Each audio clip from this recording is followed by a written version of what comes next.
training for keys to attracting major donors for unrestricted support to your nonprofit organization with me, Rhea Wong.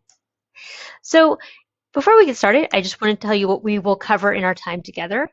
First, we'll talk about why major donors and make the case for that. Then we'll talk about the internal work that you'll need to do in order to secure major donor support. Thirdly, we'll talk about some of the external work you're going to need to do, and then we'll talk about next steps.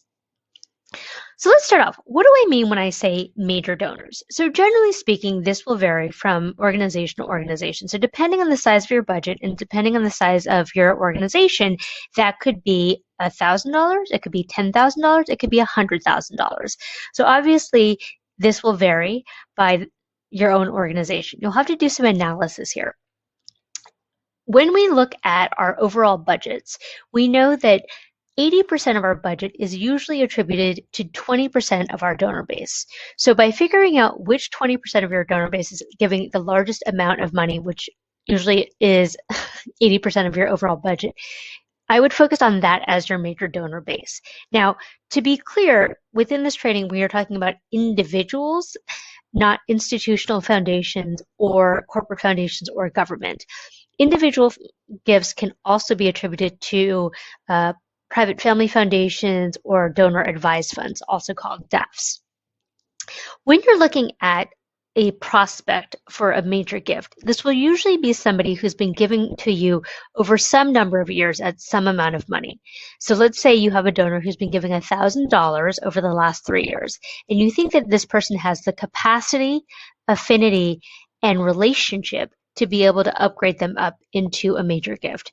Generally speaking, rule of thumb is a major gift for a prospect would be 10x the annual gift. So if they've been giving $1,000 every year over the last 3 years, then a major gift for them might be $10,000.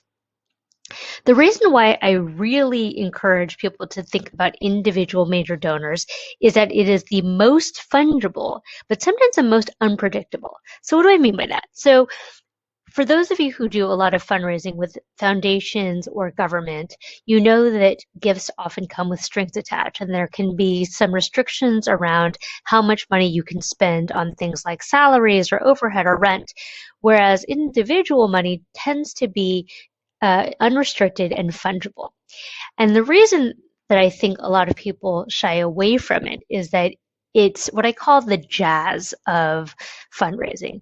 So in the world of foundations, for example, there's a pretty clear process of, you submit the RFP, you get the site visit, you have a conversation with the program officer, and then you know when the reviews will happen.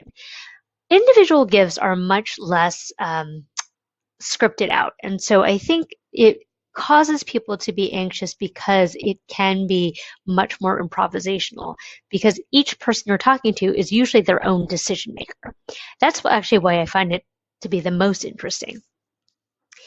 It's also, I think, most intimidating to people because it is the most personal. So when you're talking to a program officer at a foundation or submitting a grant to a government agency, there's an impersonality to it. You fill out the paperwork and you're judged on the basis of that. Whereas when you're asking somebody to give of their own personal resources, that feels like a much more intimidating case for people. But I actually think the nature of the personal and the nature of the vulnerability actually makes it much more interesting. But I think we're also really loath and scared of being vulnerable with people. So we're going to talk about that in a bit. But before we get into this, I also just want to draw your attention to this beautiful chart. So this is based on 2019 giving from Giving USA.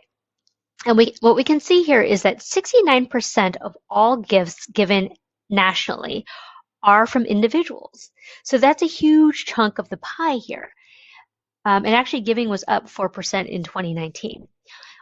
About 17% is given by foundations, 10% are bequests, and 5% are corporations. So when we think about where the biggest piece of the pie is, it really is with individuals. And so if we are not out there thinking about our individual gift strategy and actively recruiting and thinking about donor acquisition, then we're leaving a huge chunk of money on the table. The other thing I just want to draw your attention to is the kinds of organizations that are receiving money. And so these are tremendous numbers here. Like $450 billion basically was given in 2019. That is a huge chunk of money. And so when we think about all of the potential giving out there, I think we tell ourselves a story of scarcity, that there's not enough out there for all of us. But the truth is there's more than enough out there for all of us. And so we are going to start talking about how you can get your piece of the pie. So what I'm going to show you in this training is that there are systematic and proven tactics to increase your individual gift fundraising. And I think sometimes we make it much more complicated than it has to be. And I think we overthink it. We don't plan around it. And so it becomes a little ad hoc and therefore random. But I will prove to you that that there are best practices, there are systematic and proven tactics that you can employ to significantly increase your individual fundraising without a huge amount of effort. Some people that I've helped are like Marley McManus, who is at the Hingham Historical Society. After she went through a training with me, and she 3x'd her end of year appeals. She was aiming to raise 50K and ended up raising 150K. Or most recently, Lily Chang, who is the VP of Development for Girls Inc. New York. She 3x'd a major donor on the spot because of her art of storytelling.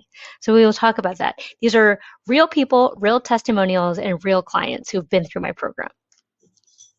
So let's start with the typical story.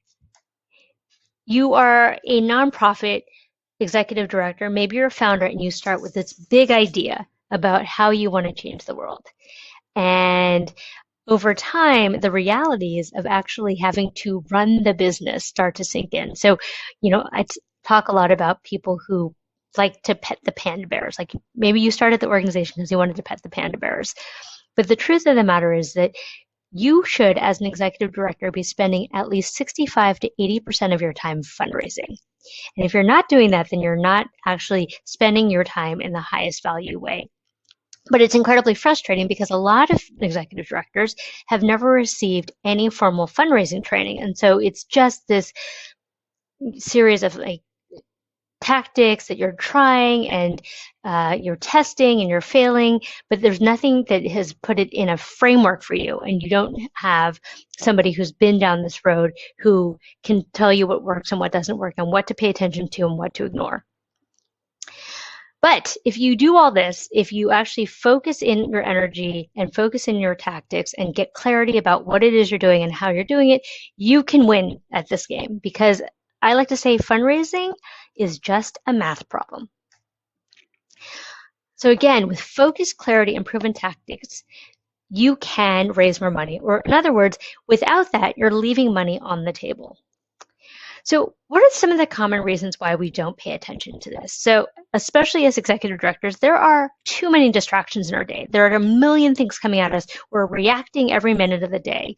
And so if we're not actually carving out the time to pay attention to fundraising, it usually falls to the bottom of the list. Number two is we buffer with other things because we don't know what to do. When I say buffer, I mean we spend our time doing things that we know how to do or like doing instead of spending our time on fundraising, which in the moment feels good. It feels good to check things off the list.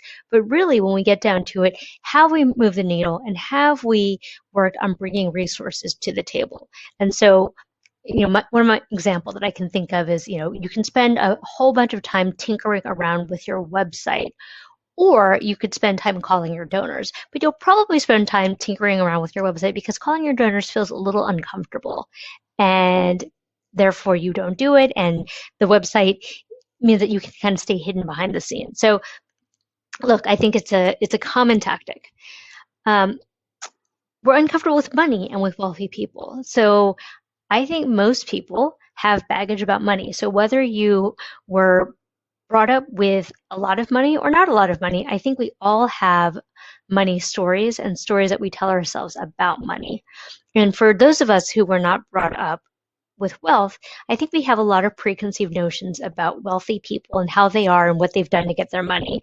And we let all of these stories cloud our ability to fundraise effectively. Another reason is that we don't know what to say or how to say it, and we get so freaked out about saying the wrong thing and screwing everything up. We also fear rejection. So I don't think that there's anybody in the world who loves rejection. But I think if we can put it in the right box and depersonalize it, it's not about you. It's not personal to you. It makes fundraising a lot less scary. Then the other piece is that we're figuring things out with a mix of self-taught tactics and strategies. So again, most executive directors that I know, and I include myself in this, have never received any formal fundraising training. And so we're learning as we're going, we're building the plane as we're flying it. And the truth is, there is a better way. There are people like me who have done this and can advise so that, I've made all the mistakes, so you don't have to. And then finally, we use hope as a strategy for fundraising. So hope is not a strategy. I say this again and again, but a strategy means that you actually have a specific goal and specific actions that you are going to take to reach that goal. Hoping that money will fall out of the sky is not a strategy for success. So in order to avoid the uncomfortable act of asking people personally, one-on-one, face-to-face for money, most leaders will try to grow their organizations through increasing their dependency on government, institutional, or corporate support, or they'll also fee for service revenue. All of these things in themselves are not particularly bad, but when you are not diversifying your portfolio, you're putting yourself in a very vulnerable position if one of your major funders decides to pull out. And so I would say, especially given all of the turbulence that we've seen in the last couple of years in the economy, the time to build a diversified and predictable revenue stream is now. Especially if you're in a good place financially, you want to sow the seeds today in order to harvest the fruit tomorrow. It is never too soon to try to implement an individual gift program. So a little bit about myself before we get into it. I'm Rhea Wong. I used to be the executive director of an organization here in New York called Breakthrough New York for 12 years. And in that time, when I started, it was a $250,000 a year organization. We actually weren't even our own 501c3. We were a program of a school. And we worked out of a broom closet. It was 2.5 people. And over the course of 12 years, I grew the organization to just a little bit under $3 million in private funds. So about 20% of that was institutional foundations, about 10% of that were corporations, and the rest were individuals, either through board connections, major gifts, or events. And so for my money, quite literally, I really believe in the power of building an individual gift program. So now I've launched my business because I've seen too many nonprofits struggle with fundraising. And the truth is, I came up through an education background, but I care a lot about a lot of different causes. I really believe that we need all of us to solve all of the problems that we have today. I think we need clean water. I think we need access to healthcare. I think we need access to voting. I think we need to provide education. I think we need to support kids going to college and careers. There's a lot of things I care about, but I personally am not going to be able to do all of the things. And so my reason for being, if you will, is that I want to help all of the people out there doing really important work to get more resources to the work that they're doing. Because I personally will not be able to do all the things, but I can help other people to get the resources necessary to do all the things. So let's talk about the framework. I'm going to break this down into two separate chunks. The first is the internal work, and the second is the external work. So within the internal work, we're going to talk about mindset, we're going to talk about storytelling, we're going to talk about your workflows and your marketing. Then we're going to switch our focus to the external pieces. So we need to understand who your donor is and why they give. We are going to talk about what to do in conducting a major gift ask. And then the last is, how do you manage your board to help leverage your networks in order to access other donors that you are not currently connected to? So let's get started. So let's talk about the internal building blocks. Number one is mindset. So a lot of you out there will think that it doesn't make a lot of sense that we talk about mindset. Now, caveat, I am from Northern California originally, so I am very comfortable. I like to say I speak fluent woo-woo. But I really believe that 80% of your fundraising success comes from your mindset. And the reason I say that is that tactics and strategies will come and go. But when you deeply and truly see yourself as a successful fundraiser, you'll figure out a way to move forward. And so much of why I think we are disheartened as fundraisers is that we come from a scarcity mindset. So number one, we have our own money baggage story that we tell ourselves, and often that comes from the way that you're brought up. So things that you've heard growing up, things that you've seen growing up, the emotional experiences that you've had growing up. I tell this story a lot, which is I grew up in San Francisco in the 80s and 90s, and back then it was the height of the AIDS crisis and the crack epidemic. And there were, as there are now, lots of homeless people on the street. And I remember being like 8 or 9 years old and giving a quarter to a homeless man. And my father yelled at me. I got in trouble for it because he said, "Oh, so you have so much money now that you can just give it away?"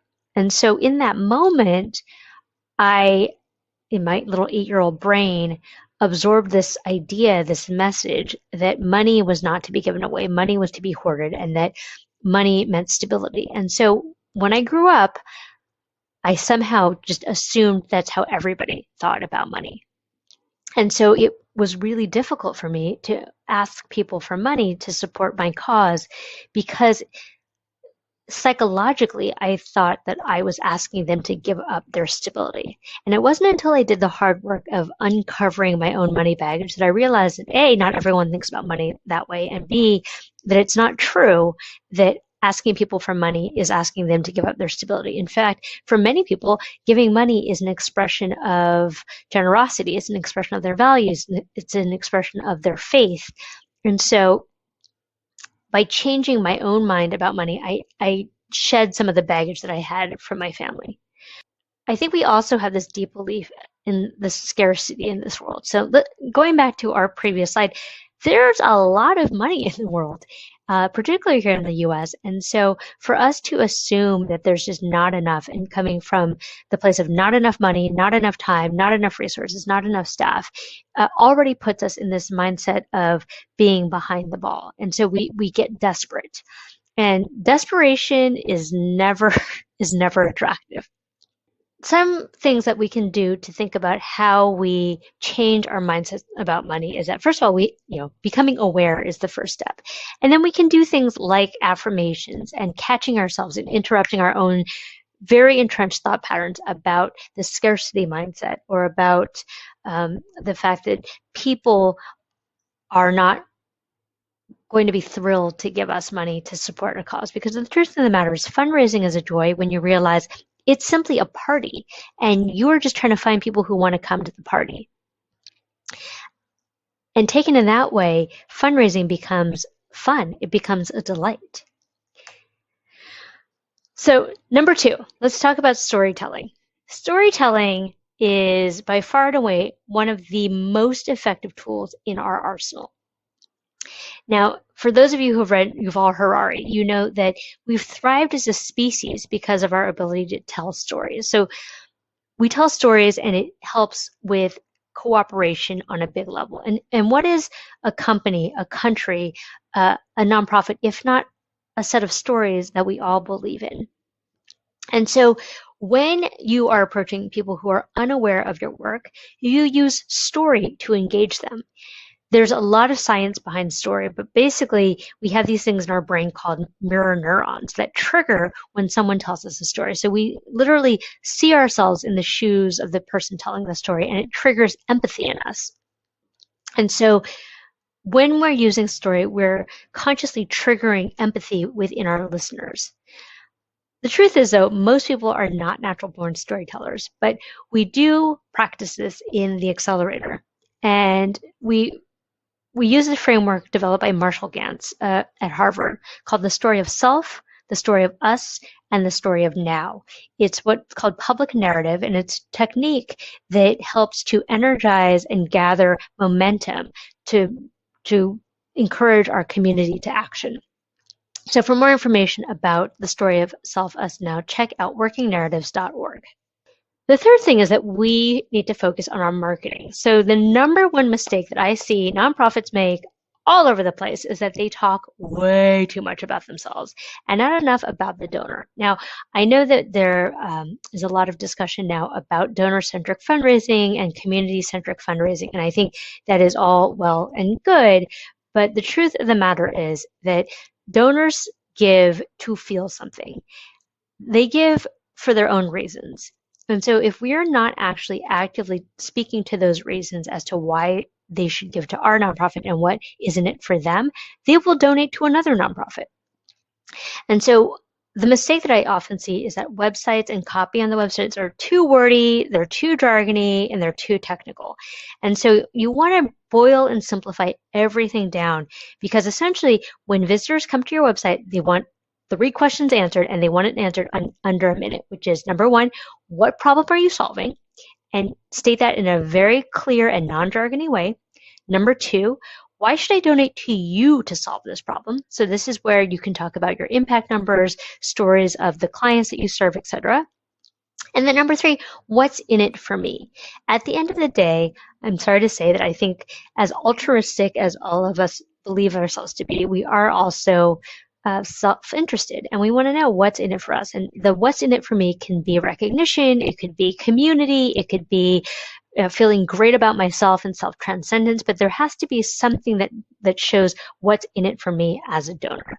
So if you're watching this video, I encourage you to go take a look at your website through the lens of a casual visitor. Does your website answer these questions for your visitor?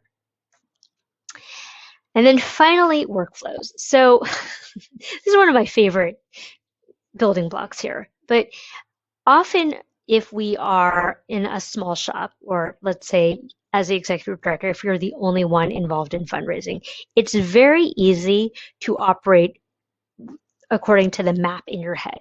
But the problem is that's not actually scalable. So as you start to build up your department or add people, you have to add what I call workflows, which essentially are just the steps that you take in order to process the donations that you have. Because if you don't do that, it's going to be impossible, A, to train other people how to do it, B, to delegate any of it, which means that you are the bottleneck, and C, you're never going to know what to improve because you haven't done any repeatable, scalable process so that you can tweak the process. At a basic level, I believe that you have to have a basic workflow for the donor journey, which is identification, qualification, cultivation, solicitation, and recognition. This can be done very simply. I've done this in an Excel sheet. So here's a sample. Here are the steps under identify. We create a gift table. When do we do it? How often do we do it? Who does it?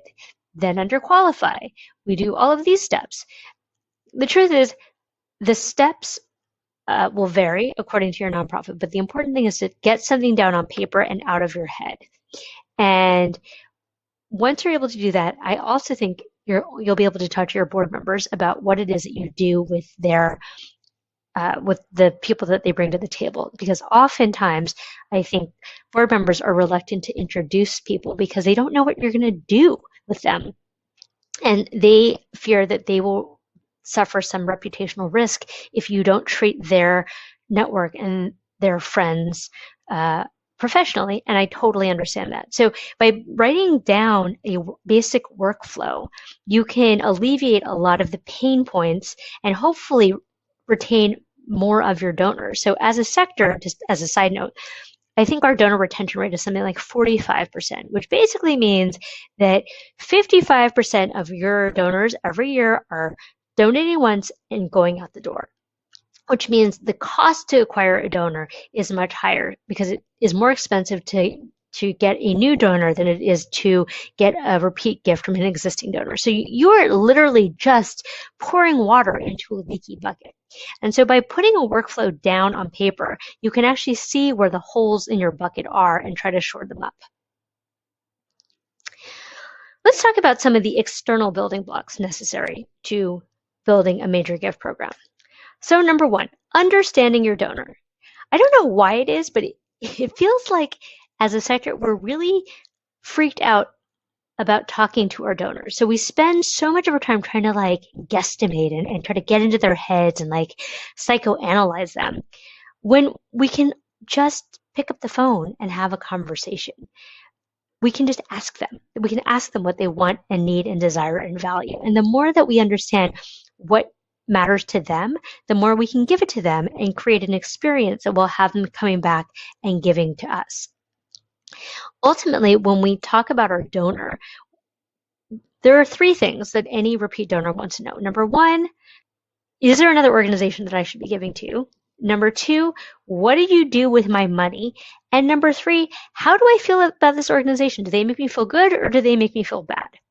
It's very simple. And I think so often we take our donors for granted and we don't take the necessary time to get to know them and to understand who they are and what they care about. So the conversation is the relationship. And the more conversations that you have with donors, the more conversations that you have that are genuine and authentic and connecting, the more connected they will be to you and the organization. At the end of the day, don't be scared of your donors. They're just people. They're just people who happen to have more money than you. Just like there are people who are taller than you and people who are shorter than you. They're just people. And there's really no reason to be afraid of them because they've already said that they like you because they already gave you a gift. So if there's anything that you take away from this video, take some time to talk to your top 3 donors if you don't already know them intimately and just have a conversation about who they are and what they care about, what they value, and why do they give to your organization. Don't make it an ask, just make it an outreach. Okay.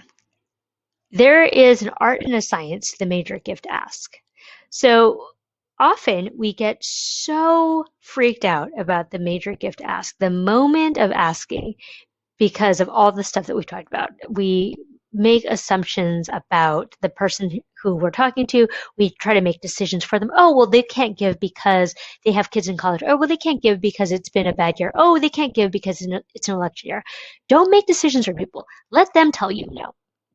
And so, especially if you haven't done the work to uncover all of your own money baggage, you can walk into a major gift ask and screw it up in any number of ways. Let's walk through that. You're making it weird. So we all know when the energy is weird, when the energy is off. So if you're making it weird, it's going to be weird. And it's going to be weird if your energy is weird.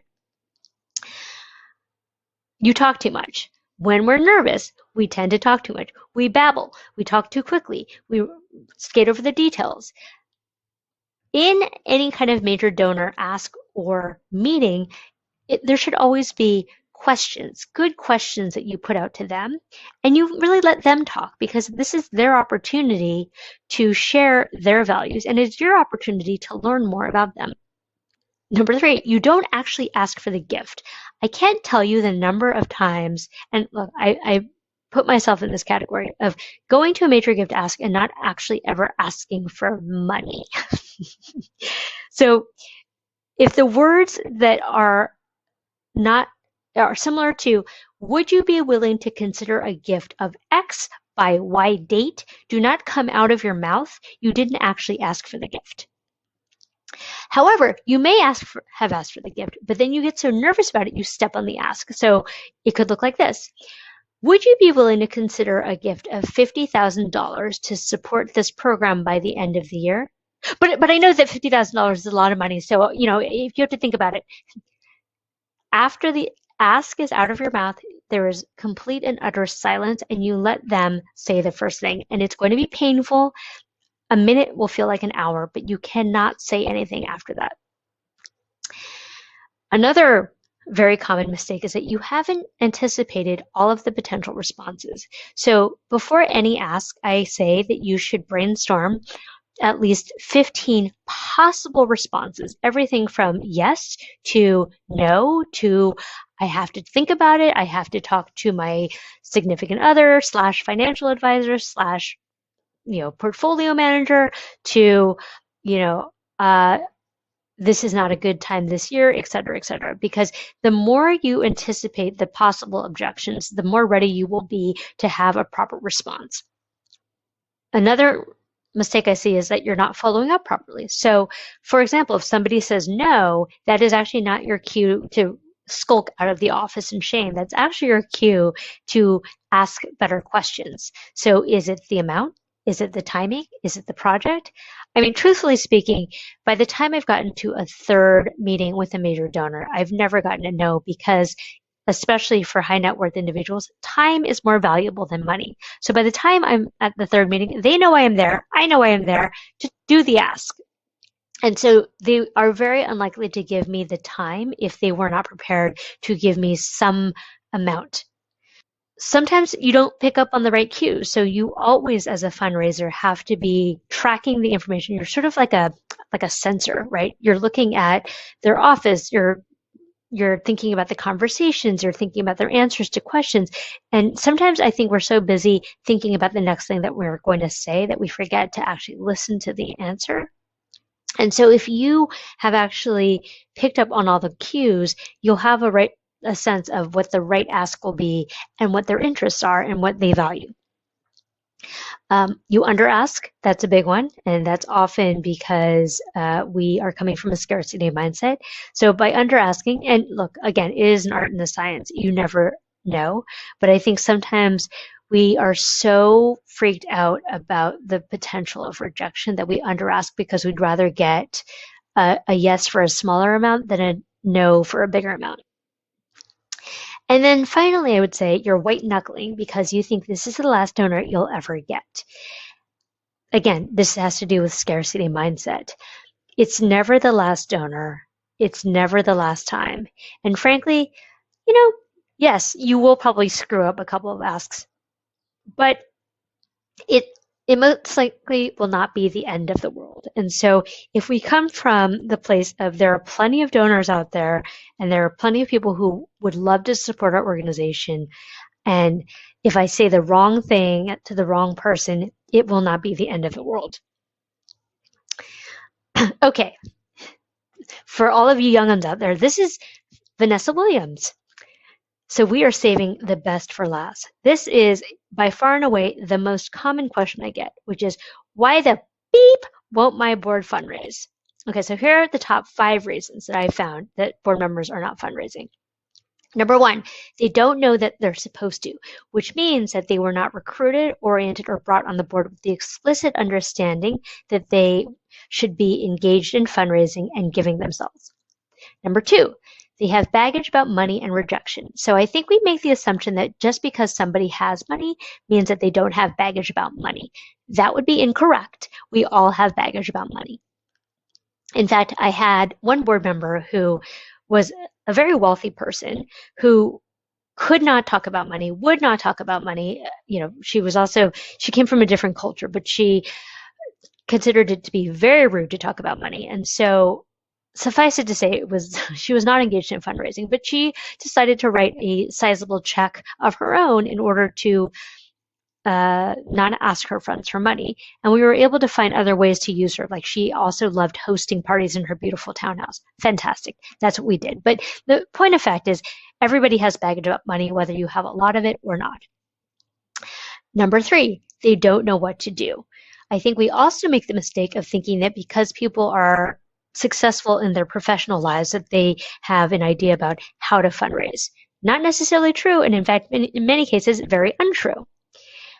Number 4, they don't have the training, materials, or support to do it. So again, I think that we as executive directors or senior development folks don't think enough about adult learning and the skills that we need to equip our board with in order for them to do the job that we've asked them to do. We also don't usually make it easy to do business with. And by that, I mean, we don't make things like marketing materials accessible or templates accessible. And so by increasing the friction in getting them to do stuff, they're less likely to do it. And then the final thing is that they're not fired up and emotionally committed to it. And so that often happens when we don't spend enough time centering our board on the work and why it is they joined the board in the first place. So here are a couple of quick suggestions that I have to address these issues. So number one, they don't know what they're supposed to do. So I would recommend that you look at your board recruitment, look at your onboarding, and have every board member sign an annual commitment letter that lays out exactly what expectations you have for their board engagement. They have baggage about money and rejection. I think you should do a board training to unearth some of the baggage around their money baggage. They don't know what to do. Board training and board menu of activities. So in the program that we do together, we have a menu of activities that board members can check off and tell us what they're willing to do. So I say this a lot, which is you have to work with a coalition of the willing. There will be some number of board members who will be unwilling to do anything, and they're an anchor, and that's something that you have to address at a later point. But to begin with, if you're really trying to start to move your board in the direction of fundraising, you have to choose the folks that are willing to move with you. And so that could be 3 people, and you create a tipping point around that. But again, don't make the mistake of thinking that everybody is going to do everything, but also don't make the mistake of thinking that you shouldn't work with the people who will be easiest to work with in the beginning. They don't have the training materials or support to do it. So think about easily accessible materials, templates, emails, and also think about a board calendar where you're providing training at regular intervals to help shore up their skills. And then finally, they're not fired up and emotionally committed to it. So think about revamping your board meetings. Think about bringing in mission moments. Thinking about a board retreat, which will help board members to reconnect to each other and reconnect to the work. Because at the end of the day, they have made a decision to be on this board. They could do anything with their lives. They decided to be on this board, and there must be a reason for that. So help them reconnect to that reason. Or if they don't have a reason, then I think that's also a good conversation to have, that perhaps this is not the place for them.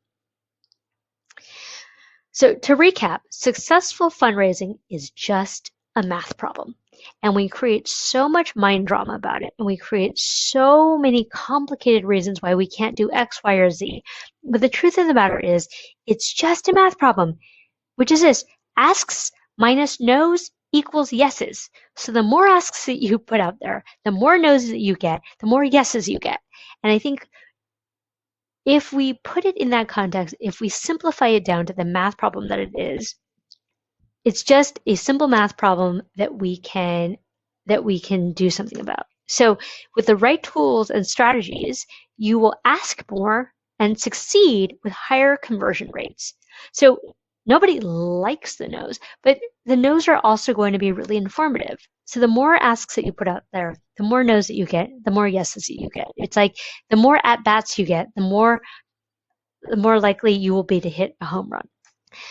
So when we think about putting these ideas in context, we think about folks like Marissa, who 4x'd her weekly donor flow, or we think about Adam, who re-engaged and increased a 6-figure donor within a month of working with me. Or we think about Marin, who implemented a culture of philanthropy in her organization using our tools and techniques. So these are just some of the... So if you've gotten this far into this video, you might be interested in how I can help you implement some of these ideas to take your fundraising to the next level. Enter the Fundraising Accelerator. It's an 8-week group coaching program that will coach you to put in the fundamental building blocks of a major gift program. Here are some of the most common objections that I hear when people inquire about the accelerator. Number 1, I can't afford it. While it's true that this program is a significant investment, the fact that you think you don't have the money points to the fact that you probably need help in raising money. This is not a situation that will resolve itself without effort, and I encourage people to think about it as an investment in their skills and capacity to fundraise, not an expense. Number 2, I don't have the time. Look, I'm the first to understand the demands of being an executive director. The truth is that as a leader of an organization, your greatest value add is to bring resources to the table in order to get the work done. Chances are you're spending lots of time on activities that are not moving the needle on fundraising. Executive directors should be spending at least 65 to 80% of their time on fundraising. Also, while I have no doubt you are very clever and will eventually figure out how to effectively fundraise on your own, wouldn't you rather shorten the learning curve and avoid the wasted efforts on things that don't work? Number 3, this is great, Rhea, but my situation is super unique. Let me assure you, after 20 years in the field, there are not a lot of situations that I have not encountered. However, if your situation is so unusual that you are unable to implement the strategies that you'll learn in the accelerator, I will offer some one-on-one coaching sessions as part of your cost of admission, because I can't imagine that you couldn't implement some of these ideas into what you're already doing. Number 4, I don't trust that your tactics will yield results. If this presentation, the testimonials, and my personal fundraising journey have not convinced you that I will be able to help you raise more money, I have another guarantee. Within 6 months of the program, if you can show me that you have made a sincere and good faith effort to implement my strategies and you still haven't raised more money compared to previous years, I'll refund you. That is how confident I am in my program. And number 5, and this is not something that people say out loud, but it's implied, is I don't trust myself to be able to implement these strategies. As leaders, we have to trust ourselves to act on behalf of our organizations. So while you may not be a rockstar fundraiser yet, you can be. You'll have my support and the support and accountability of the cohort behind you. The only way you can't succeed is if you actively don't want to. I wanted to share with you who I think this accelerator is for. These are for people who want to stop messing around and get real results. These are for people who are ready to stop making excuses and get to work. These are for people who treat the business of running a nonprofit like a business. That means thinking about revenue and expenses coming in and going out. This program is for doers, not procrastinators. Look, we've all been guilty of reading that one more book or looking at that one more webinar, but this program is really designed to do and take action and get momentum going. And finally, this is for leaders who realize that there's a better way and want to laser focus in on what works. I think right now in this day and age, we are inundated with so much information, so much content, so many strategies. But the real value of this accelerator is it hones down and curates exactly what works is for real leaders who are ready to step into their leadership and take control and bring real resources to make the work possible. So if you're serious about increasing your individual giving program and finding a community of practice, visit rheawong.com to schedule a session today to talk about how we can work together to take your fundraising to the next level. Thanks so much.